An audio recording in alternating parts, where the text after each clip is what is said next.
श्रीराम समर्थ. जयाचा जनी जन्मनामार्थ झाला, जयाने सदा वासनामात केला. जयाच्या मुखी सर्वदा नाम कीर्ती, नमस्कार त्या ब्रह्मचैतन्य मूर्ती. जय जय रघुवीर समर्थ. श्रीराम.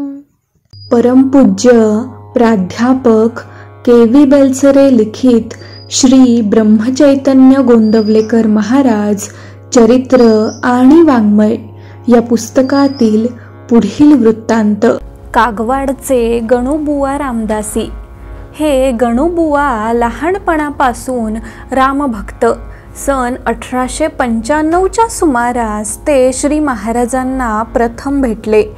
पहिल्या भेटीतच त्यांनी अनुग्रह घेतला आणि श्री महाराजांच्या आज्ञेवरून कागवाडला आपल्या घरातच श्रीरामाच्या मूर्तीची स्थापना केली. ते गृहस्थाश्रमी होते, तरी प्रपंचात त्यांचे फारसे लक्ष नसे. त्यांना रामाच्या सेवेची विशेष आवड होती. ते वारंवार गोंदवल्यास जाऊन श्री महाराजांचे दर्शन घेत. एकदा त्यांच्या मंदिरातील श्री हनुमान मूर्ती भंग पावली. गणूबुवांना फार वाईट वाटले. काय करावे हे सुचेना, म्हणून ते गोंदवल्यास गेले आणि श्री महाराजांना म्हणाले, महाराज, श्रीरामापुढे मारुतीराय नाही हे मला बरे वाटत नाही.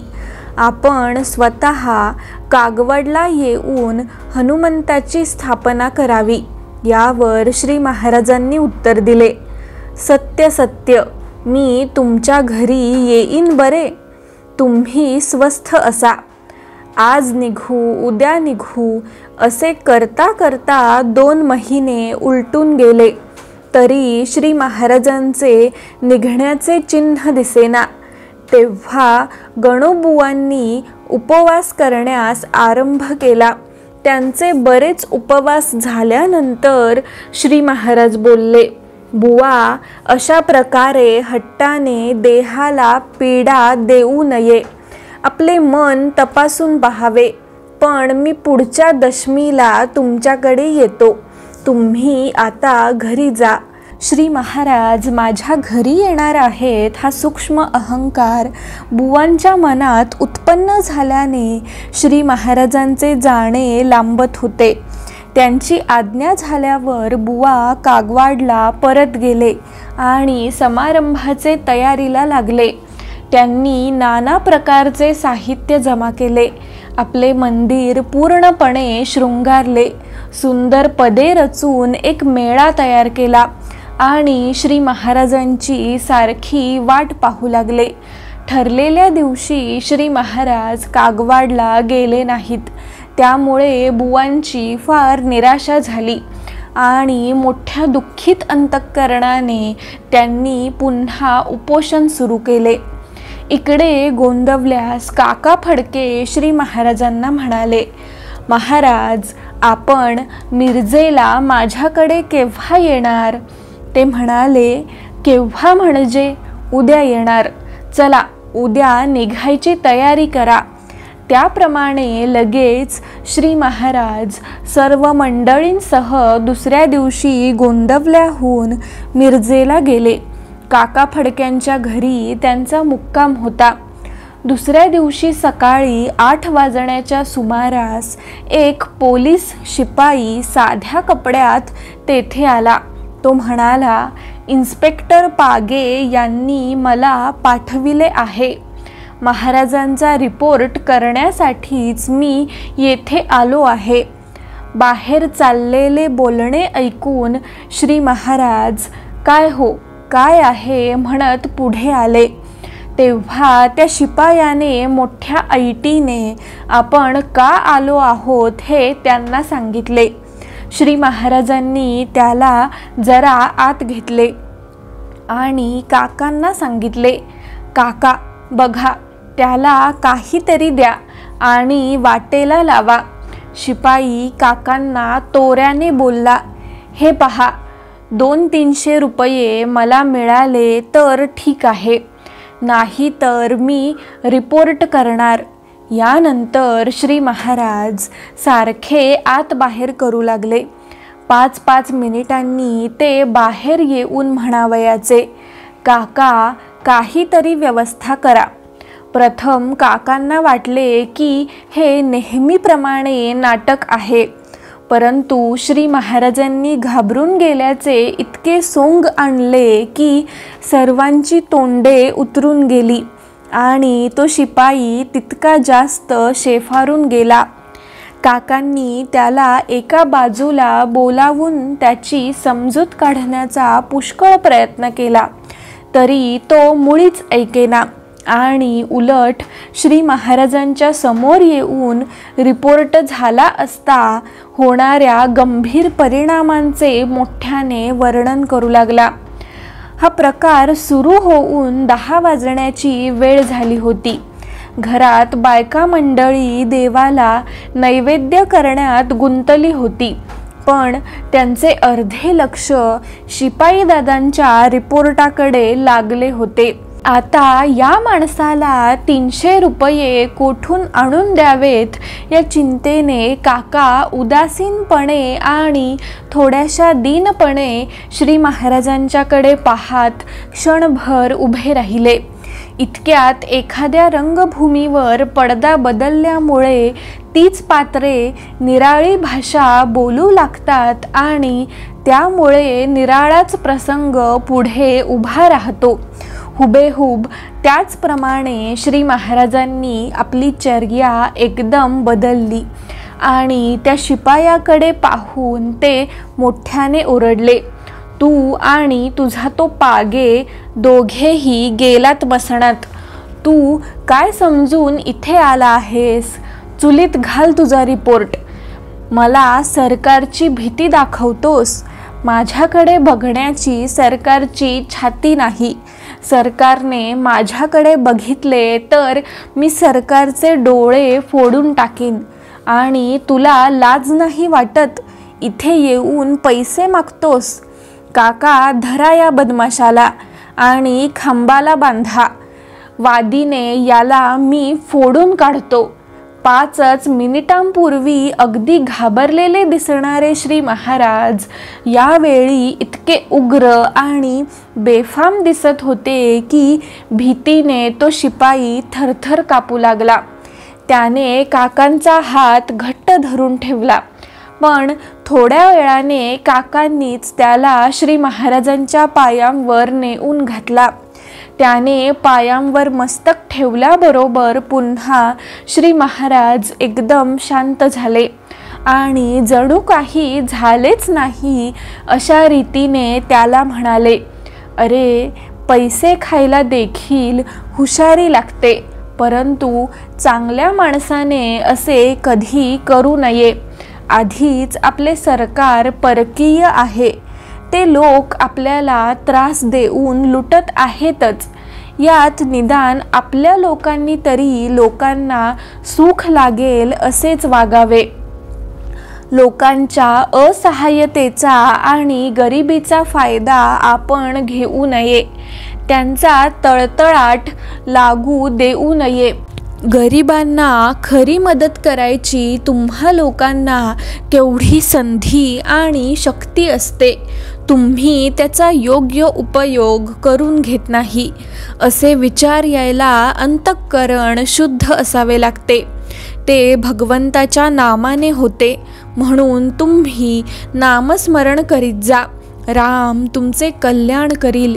शिपाई दादाला श्री महाराजांनी जेवायला ठेवून घेतला आणि अनुग्रह देऊन परत पाठविला. श्री महाराज मिरजेला 5 दिवस राहिले. दुसऱ्या दिवसापासून दर्शनाला येणाऱ्या मंडळींची गर्दी फारच उसळली. श्री महाराजांच्या जवळ पोचण्यास अडचण पडू लागली. इतके लोक दर्शनासाठी थांबून असत. आसपासच्या 5-10 मैलांतील सर्व खेड्यापाड्यातून माणसे सारखी येत होती.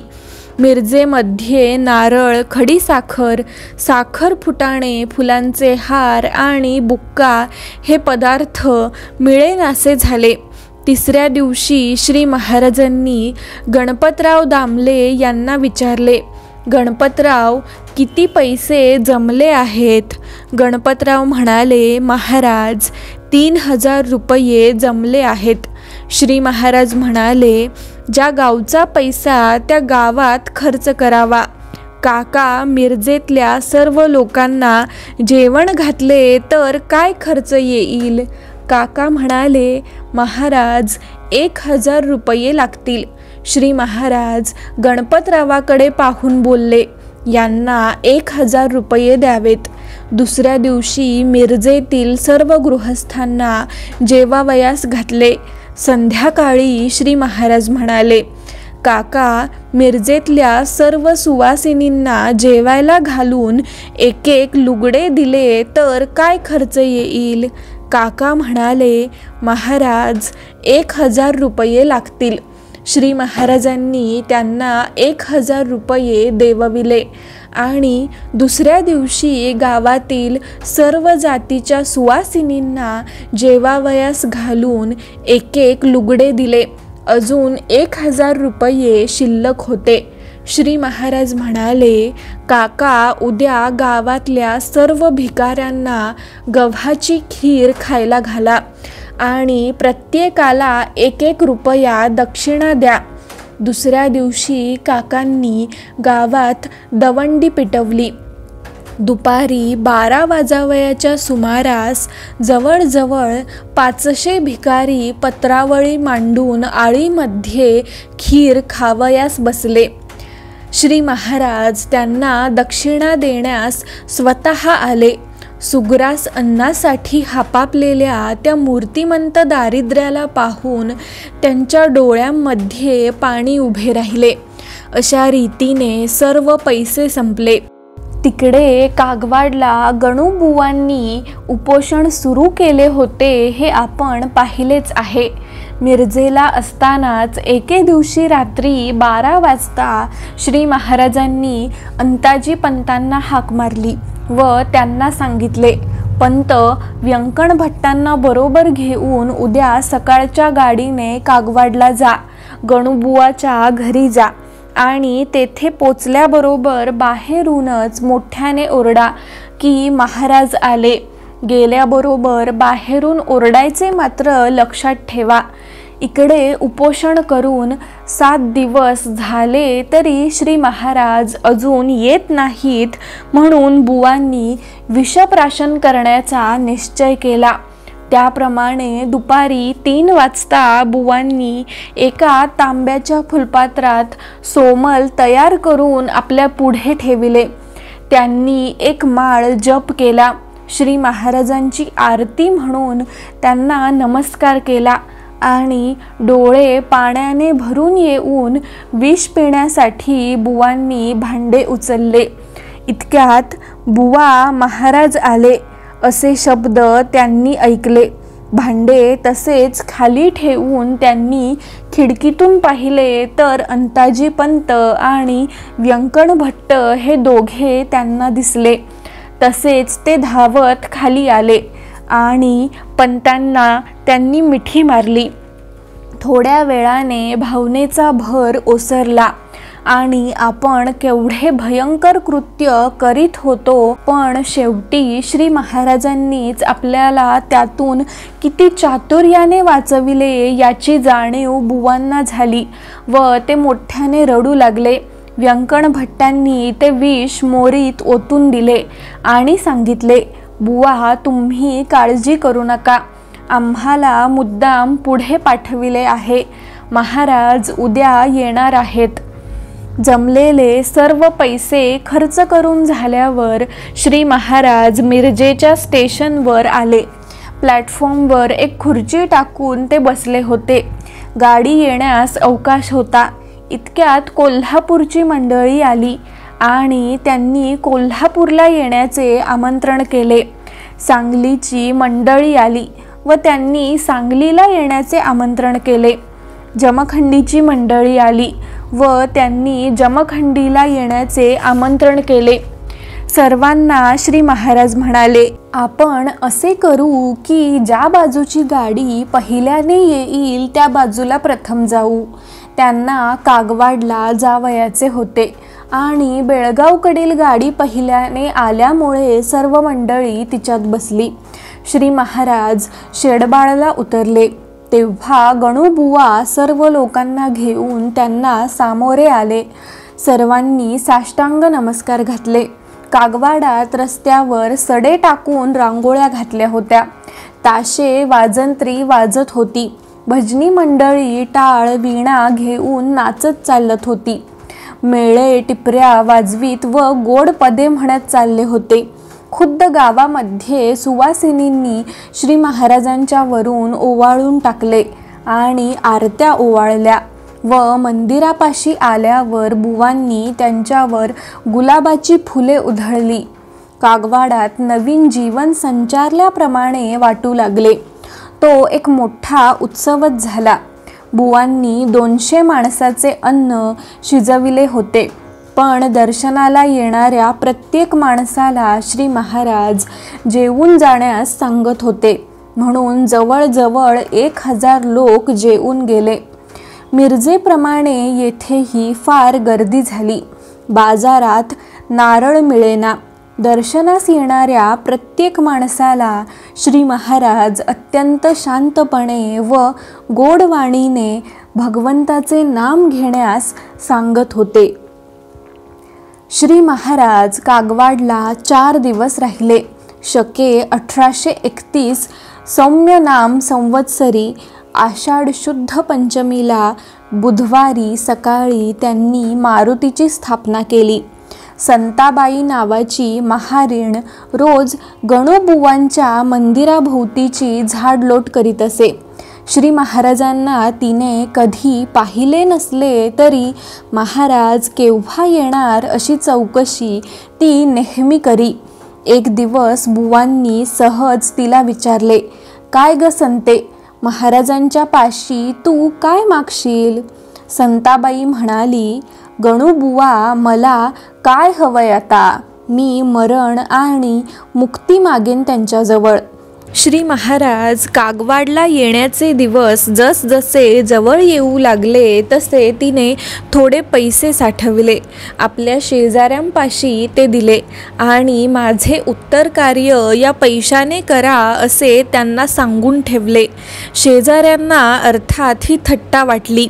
पुढे श्री महाराज तेथे आल्यावर संताबाई दर्शनास आली. त्यांनी विचारले, माय, काय पाहिजे तुला? तिने सांगितले, माय बाप, मला सोडवा आता. आजपर्यंत पुष्कळ दुःख भोगले. उरलेला भोग तीर्थप्रसादाने जाईल, एवढी कृपा करा माझ्यावर. असे बोलून तिने त्यांचे पाय धरले. श्री महाराजांनी आपल्या हाताने तिला तीर्थ व प्रसाद दिला. तिच्या डोक्यावर हात ठेवला आणि आता तू लवकर घरी जा असे तिला सांगितले.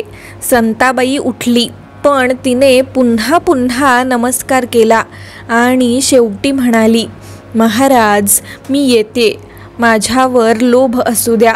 ते म्हणाले, माय, राम तुझ्या जवळ आहे, लवकर घरी जा.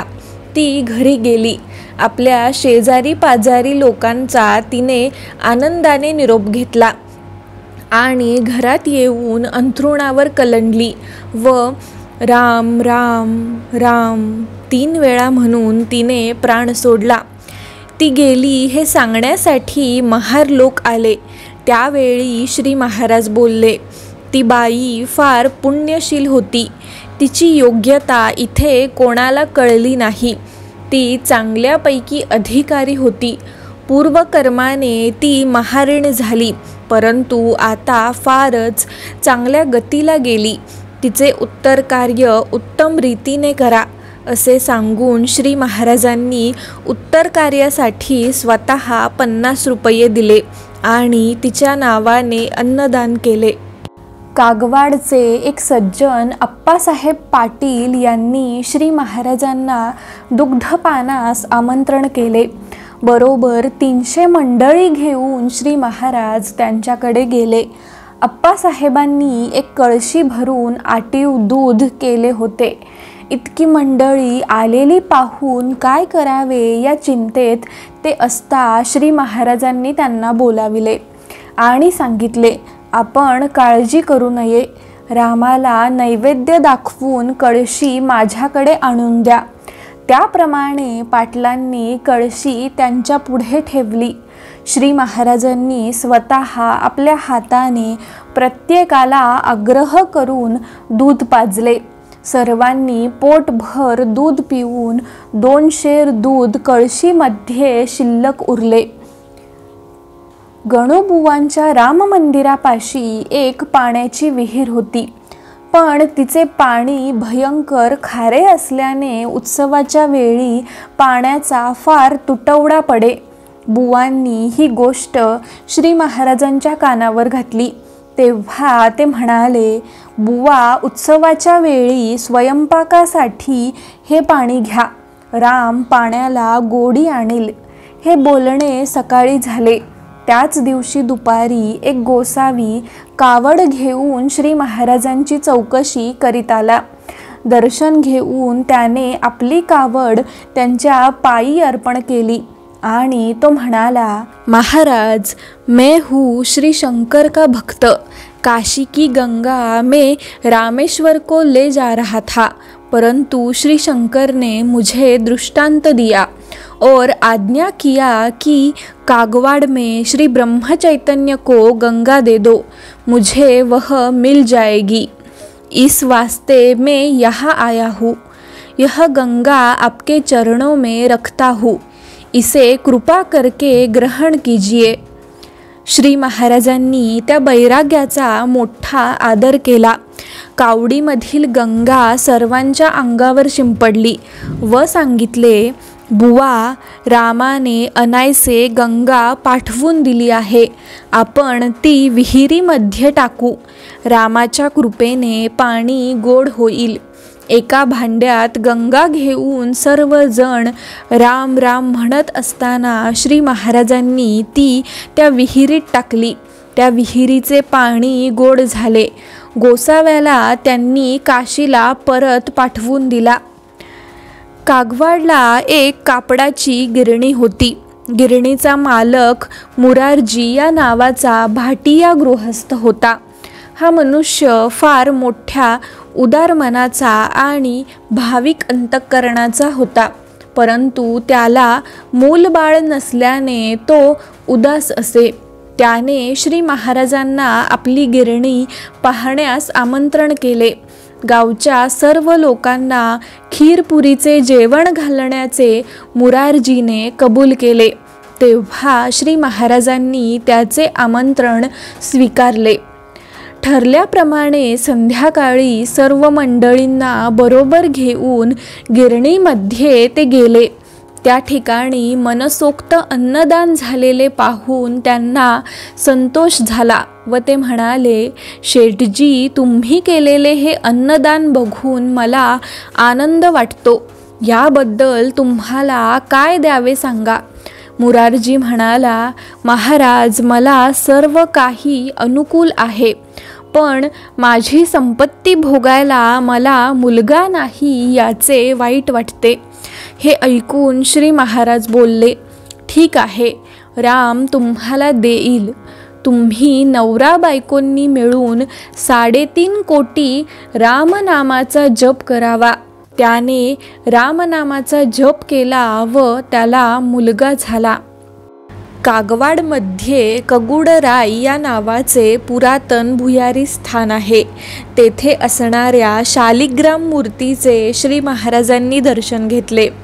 त्या भुयारात आणखी पलीकडे योगी ध्यानस्थ बसले आहेत असे सांगून सर्वांना श्री महाराज बोलले, आत जाण्याचा कोणी प्रयत्न करू नये. तसे केल्यास गावाला अपाय होईल. कोणी पुढे जाऊ लागल्यास भुंग्यांचे थवे अंगावर येतात आणि पुढे जाणे अशक्य करून सोडतात. श्री महाराज कागवाडला असताना उगार येथून 2 तरुण मुले त्यांना घेऊन जाण्यास आली. आपल्या बरोबरीची सर्व मंडळी श्री महाराजांनी पुढे पाठवून दिली. दुसऱ्या दिवशी सकाळी गणपतराव दामले यांना बरोबर घेऊन धमणीमध्ये बसून श्री महाराज उगारला जाण्यास निघाले. कागवाड सोडून 2 मैल गेल्यावर मागून एक टांगा धावत आला. बेळगावचे मोरोपंत मराठे वकील आपल्या मित्राला घेऊन श्री महाराजांना भेटण्यास आले होते. श्री महाराज गोंदवल्यास भेटतील या अपेक्षेने मराठे प्रथम तिकडे गेले होते. तेथे कळले की श्री महाराज मिरजेस गेले आहेत, म्हणून ते मिरजेला गेले. तिथे कळले की श्री महाराज कागवाडला गेले आहेत, म्हणून ते कागवाडला गेले.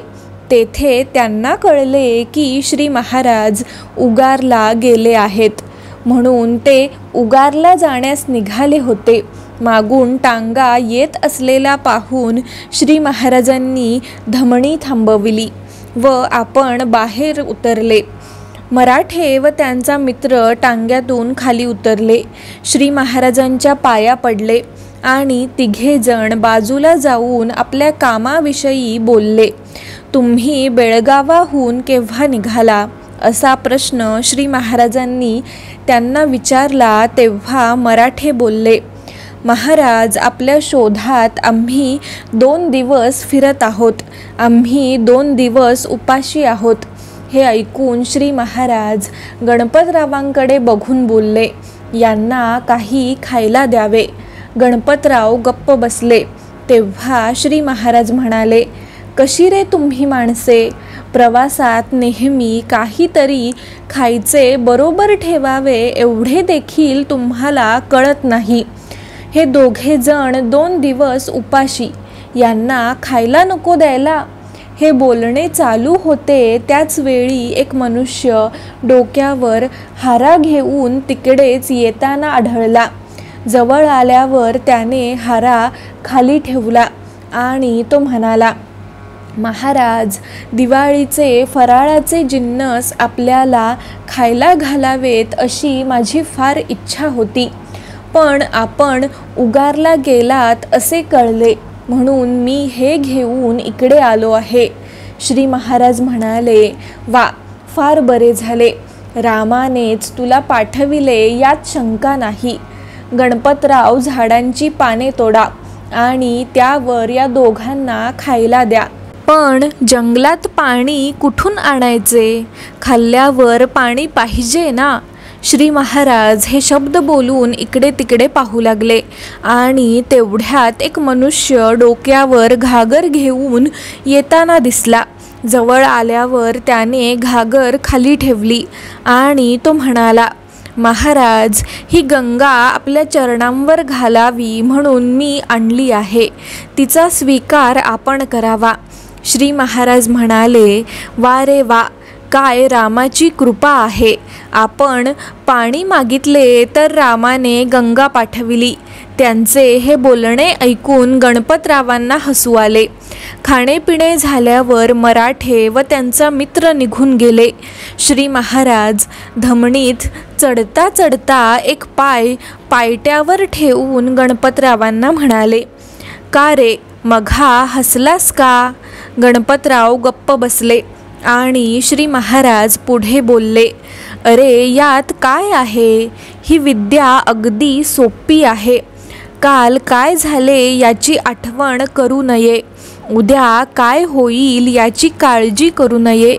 पण आज आपल्याजवळ जे असेल ते गरजवंताला देऊन टाकावे, म्हणजे राम अशा रीतीने आपल्याला पुरवितो. वर उल्लेखलेले मोरोपंत मराठे हे बेळगावचे एक सुप्रसिद्ध वकील. यांची पूर्वीची हकीकत अशी की ते जात्याच हुशार व बोलण्यात चतुर असल्यामुळे सुरुवातीपासून त्यांची वकिली छान चालू लागली. तरुण वयात कल्पनेच्या बाहेर पैसा मिळू लागल्यामुळे देवाधर्मावरचा त्यांचा विश्वास उडण्यास फार वेळ लागला नाही. ते साधू संतांना मानिनासे झाले आणि त्यांचा अनादर करू लागले.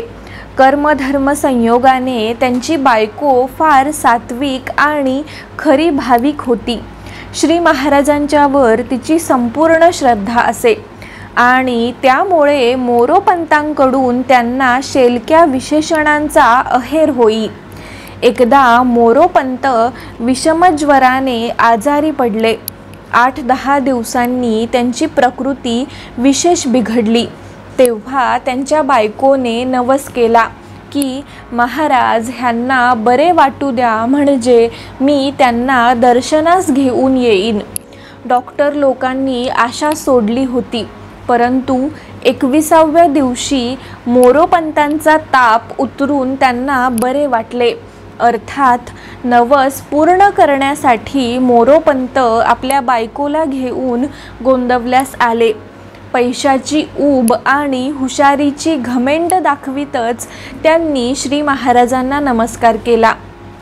त्यांना आपल्याजवळ बसवून घेत श्री महाराज बोलले, रामाने आपल्यावर कृपा केली. प्रसंग कठीण होता, आता विसरू नये.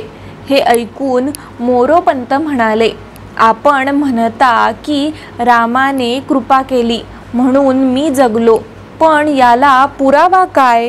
देव आहे कशावरून? वकिली थाटात बोललेले हे शब्द ऐकून श्री महाराज त्यांना म्हणाले, मीच तुम्हाला विचारतो की देव नाही कशावरून?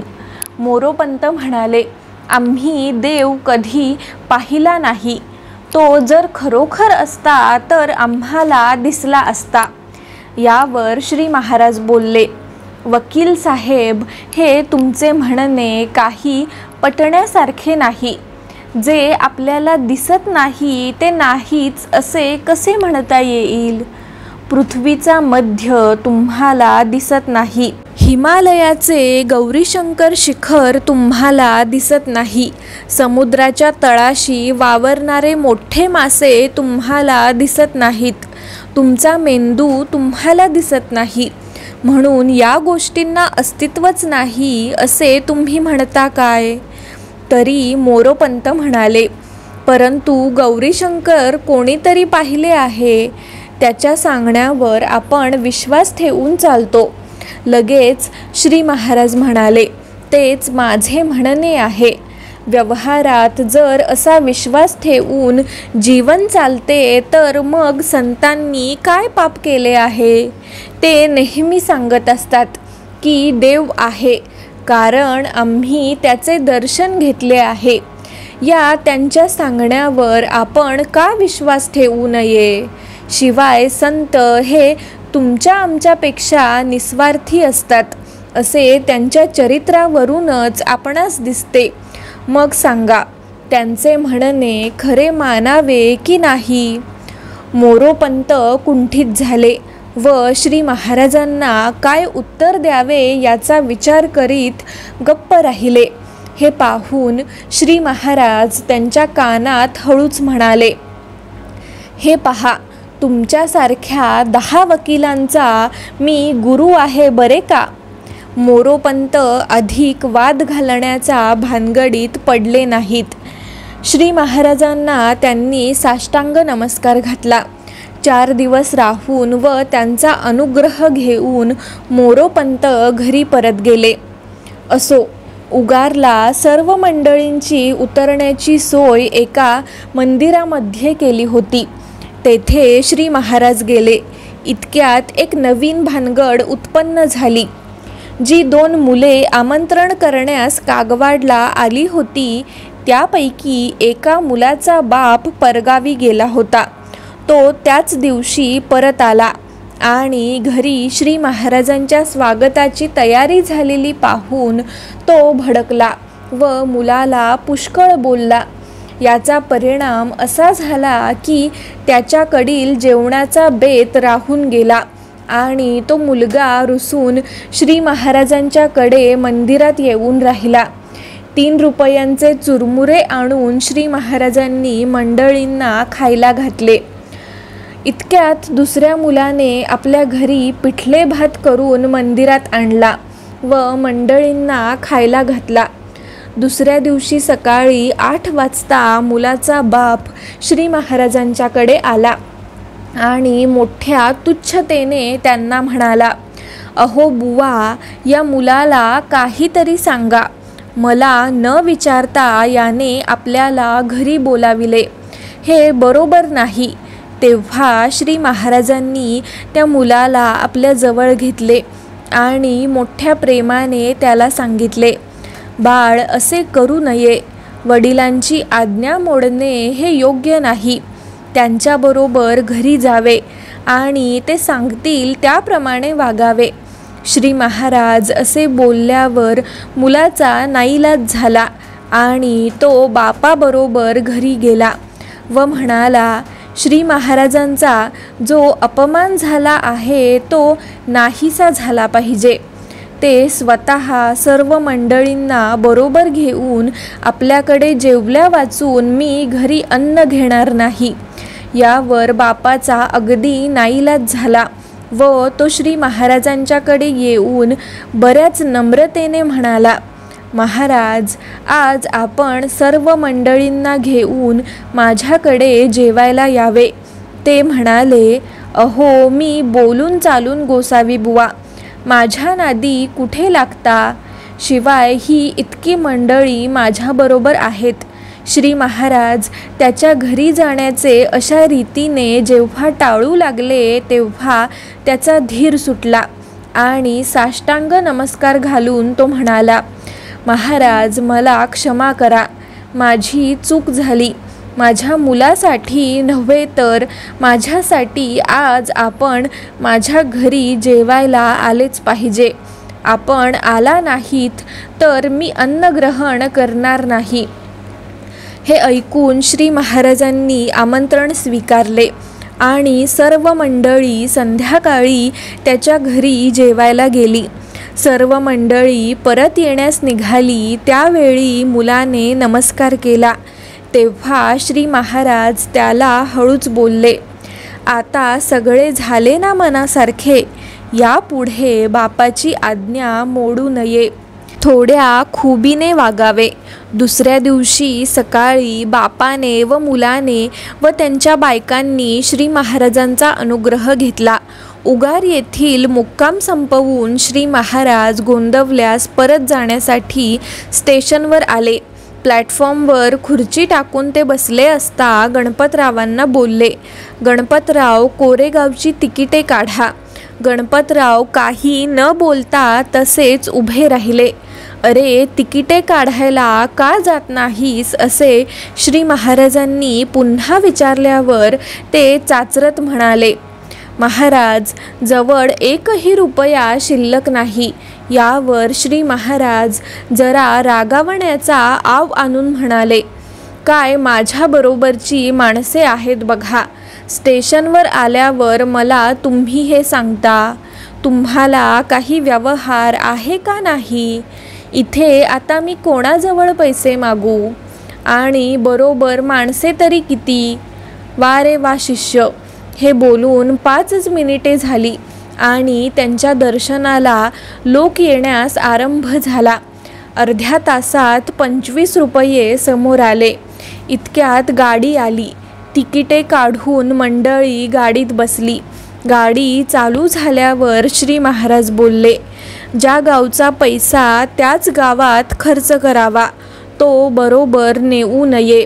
राम आपल्याला जरुरीपुरते कोठेही देतो, म्हणून त्याची काळजी करू नये. अरे, बुवा होणे सोपे आहे, पण बुवाला शोभेल असे वागणे फार कठीण आहे. जानकी जीवन स्मरण. जय जय राम.